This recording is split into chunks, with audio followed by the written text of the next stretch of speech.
Hikayemiz sizin gelişinizle tamamlandı. Hayatımız ışığa, renge boyandı.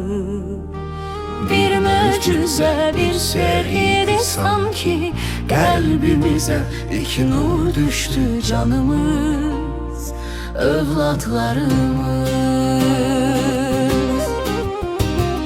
Rabilim oğlum, ilk göz ağrımız, fəxrimiz, can parçamız.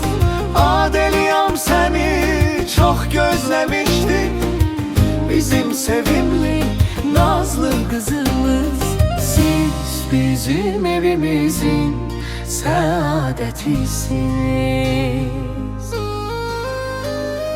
Sevgi dolu ailenin en güzel hediyesisiniz. Geleceğe doğru yolunuz açık olsun. Simanızdaki gülümseme hiç vaxt solmasın. Xoşbəxt sağlam bir ömür arzulayırıq. Hər addımda yanınızda dayaq olacağıq. Bu mahnı Agil Günel ata-ananızdan, en xoş arzular ile size evlatlarımız. Bu nəğmə qalsın bir xatirə kimi, yüreğimizde ebedi sevgi izi kimi.